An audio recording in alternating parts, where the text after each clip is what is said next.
दोस्तों, मैं पवन कुमार गढ़ेकर और मैं लेकर आ चुका हूँ part 12 of chapter 3 CBSE for students की तरफ से क्लास 12।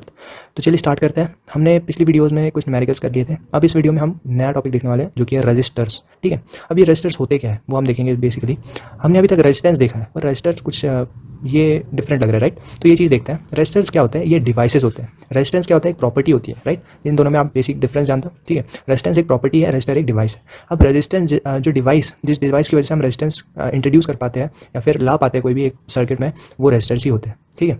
सपोज मेरे पास एक सर्किट है जिसमें एक बैटरी लगी हुई है एंड यहाँ पे एक बल्ब है, ठीक है।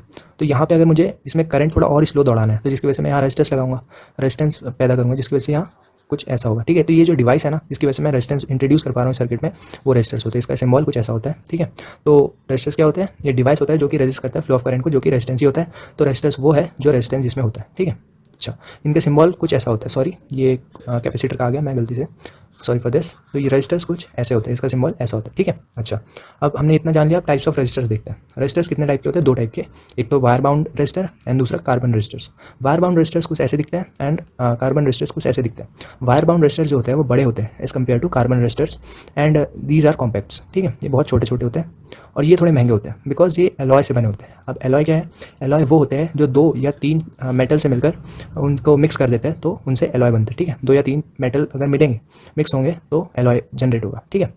तो ये एलॉय से मिलकर बने होते हैं। कैसे, ये कॉइल, एलॉय की कॉइल बन जाती है बेसिकली, और ये कोई एक पर्टिकुलर प्लास्टिक जो भी है उसमें बाउंड हो जाता है, जिसकी वजह से इनका लेंथ बढ़ जाता है और एरिया कम हो जाता है। तो अगर आप जानते हो लेंथ अगर बढ़ गया, एरिया कम हो गया, तो मतलब रेजिस्टिविटी हाई होगी, मतलब रेजिस्टेंस हाई होगा। तो रेजिस्टेंस बढ़ाने के लिए एलॉय यूज़ किया जाता है, मतलब इसमें बहुत ज़्यादा रेजिस्टेंस होता है, ठीक है, as compare to carbon resistor. इसलिए महंगे भी होते हैं। और इसका एक और एडवांटेज है कि टेम्परेचर पर डिपेंड नहीं करता। अगर टेम्परेचर बढ़ाओगे तो आप जानते हो रेजिस्टेंस भी बढ़ेगा, बट यहाँ पे ऐसा नहीं होता, ठीक है।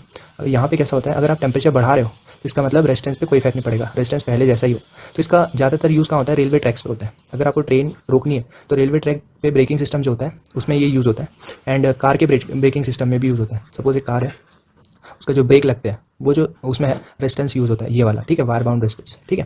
तो आई होप आपको इसके एप्लीकेशन समझ में आ गए होंगे। अब कार्बन रेजिस्टेंस पे आते हैं। कार्बन रेजिस्टेंस वो होते हैं जो कि बहुत कॉम्पैक्ट होते हैं, छोटे होते हैं, ठीक है। और ये इजीली अवेलेबल होते हैं, कोई भी दुकान में आप जाओगे आपको अवेलेबल रहेगा। एंड ये जो होता है बहुत सस्ते होते हैं as compare to these ones, ठीक है।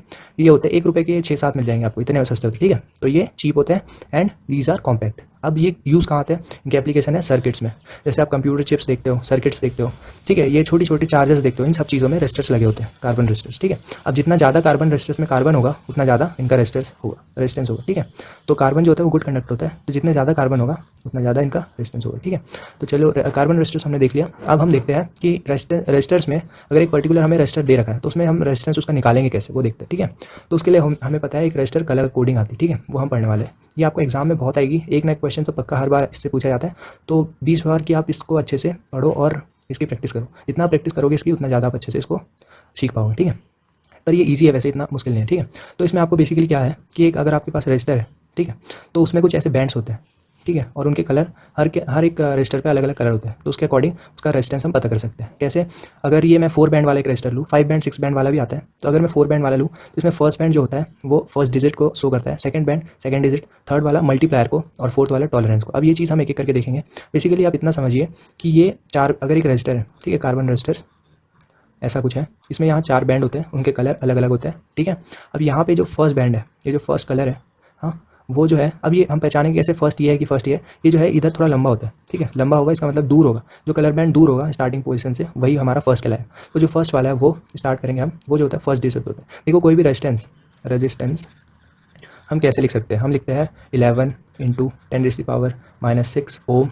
और टॉलरेंस क्या होता है, टॉलरेंस मतलब कि कहाँ तक इसका एक्यूरेसी है, मतलब कितना ज़्यादा कम ये फ्लक्चुएट कर सकता है, तो वो होता है टॉलरेंस, ठीक है। और ये मल्टीप्लायर मतलब ये होता है कि 10 की पावर माइनस है, प्लस है, ये सारी चीज़ें क्या बताता है कि रेजिस्टेंस में मल्टीप्लायर क्या है, ठीक है। ये सेकंड डिजिट होती है, फर्स्ट डिजिट होती है, ठीक है, रेजिस्टेंस में, ठीक है। तो आई होप आपको समझ में आएगा। तो अगर मैं यहाँ पे बोलूँ फर्स्ट बैंड 1 दिखा रहा है, ठीक है, सेकंड बैंड भी 1 दिखा रहा है, थर्ड बैंड क्या दिखा रहा है, थर्ड बैंड में -6 दिखाया, ठीक है। और यहाँ पे जो फोर्थ बैंड है वो 10% दिखा रहा है। तो ये जो था, ये जो मैंने रेजिस्टेंस बताया आपको, वो इस कलर कोडिंग, अगर ये कलर कोडिंग इसके हिसाब से है तो इसका मतलब मैं ये रजिस्टर का रेजिस्टेंस इतना होगा, ठीक है। तो आई होप आपको ये चीज़ समझ में आएगी। अभी हम पहचानेंगे कैसे कि ये 1 है, ये 1 है, -6 है, ये 10% है। ये कैसे? ये कलर कोडिंग की हेल्प से, ये टेबल जो होता है कलर कोडिंग का होता है, उसकी हेल्प से हम पता कर सकते हैं कोई भी रजिस्टर में कितना रेजिस्टेंस है। ठीक है, तो पहला जो फर्स्ट डिजिट होता है वो ये होता है 1 2 3 4 5 6 7 8 9। आप ये इजीली याद कर सकते हो। देखो आपको बस इतना याद करना है कलर कोडिंग का सीक्वेंस। देखो ये होता है सबसे पहले ब्लैक, फिर ब्राउन, फिर रेड, फिर ऑरेंज, फिर येलो, फिर ग्रीन, फिर blue, violet, grey, white, gold, silver and then no colour. ठीक है, ये चीज़ होता है। तो आपको ये चीज़ सीक्वेंस में कैसे याद करनी है? सिंपल सा तरीका है, B R O Y G B V G W G S. ठीक है, और यहाँ नो कलर। अब देखो ये मैंने क्या किया, बी ब्लैक का बी लिख दिया, ब्राउन का बी लिख दिया, आर का रेड लिख दिया। यही सब बेसिकली मैंने आप इनके सबके फर्स्ट वर्ड लिखे हैं। अब देखो एक चीज़ जानता हूँ मैं, भुवन बाम को आप सभी जानते होंगे, है ना? तो भुवन बाम, ठीक है, भुवन बाम रॉय, ठीक है, मैंने रॉय ऐसे ही जोड़ दिया, of great Bharat has very good wife.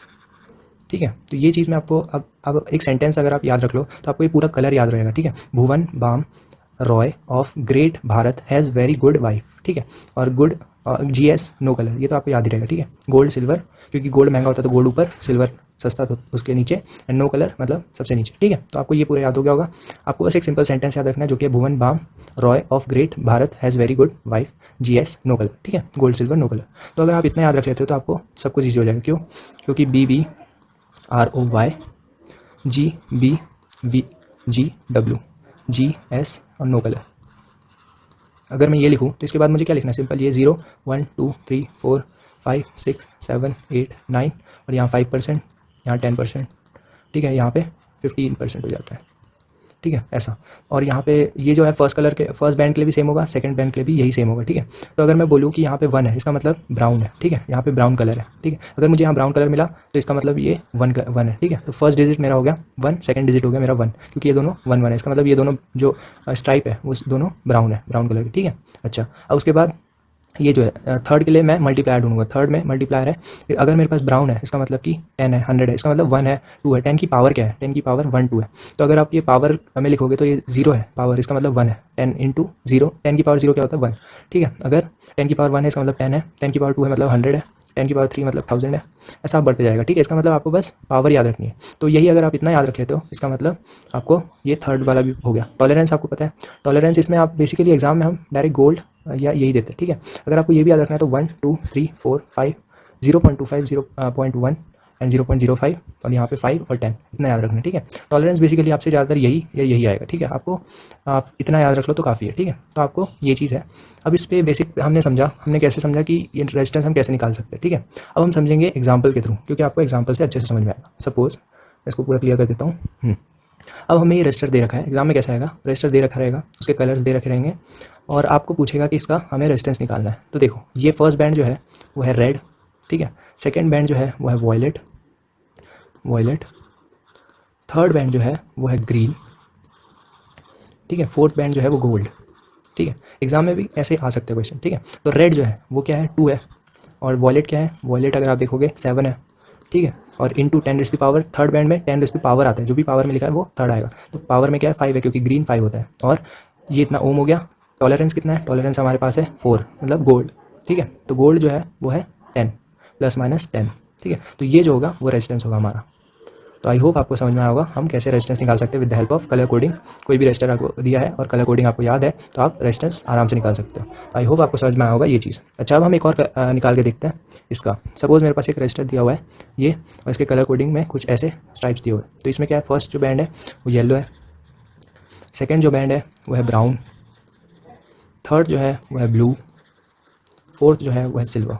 ठीक है, तो ये चीज़ दी हुई है। अब फर्स्ट येलो है, तो येलो आप जानते हो येलो क्या होता है? 4। ठीक है, और ब्राउन क्या होता है? ब्राउन होता है 1, और 10⁻⁴ थर्ड जो है हमेशा पावर में आता है, तो 10⁻⁴ कितना हो जाएगा? अगर आपको ब्लू दिया है तो ब्लू कितना होता है पावर में? 6 होगा। ठीक है, ओम लग जाएगा, प्लस माइनस टॉलरेंस कितना होगा? सिल्वर का टॉलरेंस होता है 10%। सिंपल, तो ये हमारे पास रेजिस्टेंस निकल के आ गया। तो आई होप आपको समझ में आएगा कि कलर कोडिंग से हम रेजिस्टेंस कैसे पता कर सकते हैं ऑफ एनी रजिस्टर। ठीक है, तो मिलते हैं अगली वीडियो में। Thanks for